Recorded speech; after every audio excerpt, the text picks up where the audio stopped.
Mrs. Kapp here. In this video, I'm going to discuss Chapter 2, which looks at the standards that are used to determine how much of each nutrient a healthy individual should get.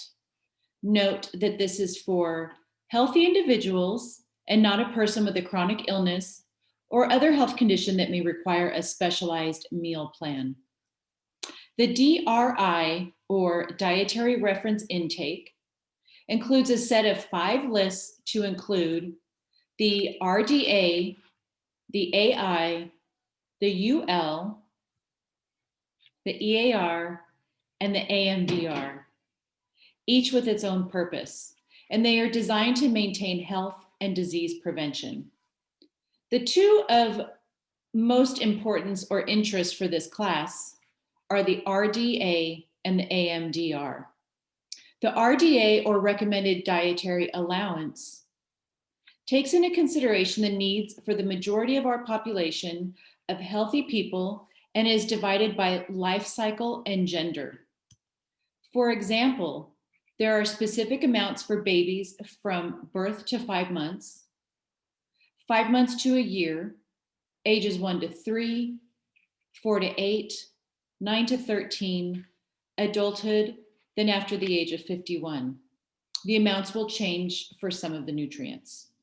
The complete list is available to you in the index of the textbook. The AMDR, or Acceptable Macronutrient Distribution Ranges, are the values for macronutrients expressed as a percentage of total daily caloric intake.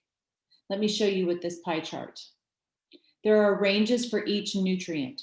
So you should get a minimum of 45% of your calories from carbohydrates, but not to exceed 65%.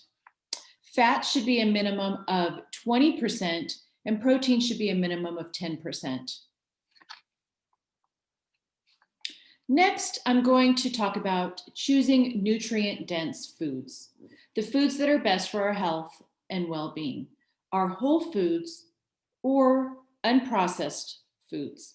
This also includes lightly processed foods. One way to know if you're eating a whole food or an unprocessed food is to look at the food label. How many ingredients are there? There's not a set number, but I would say that anywhere from 5 to 7 ingredients or less would be considered lightly processed, especially if they are actual foods and not chemicals or other added stuff that is not beneficial to our health. Let's take a look at this food spectrum, which I did take from this website noted here. This is a good illustration of a whole food that, when eaten as is, has a lot of nutrients and fiber. As it gets processed further and further, it loses nutrients and fiber.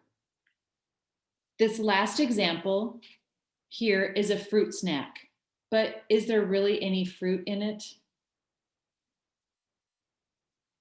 And in this illustration of these two breads, one is a white bread, which likely does not have many nutrients. I'll discuss more on this subject in Chapter 4. And this other one looks like it was made with a whole wheat flour, which has more vitamins, minerals, and fiber than a white flour. And lastly, here is my definition of whole foods, lightly processed foods, and processed foods. It is color-coded. Green, go ahead and proceed. Yellow, proceed with caution. And red, avoid or restrict. This chart will be posted in the Chapter 2 folder for your reference. And that is all for now. And I leave you in good health. Bye-bye.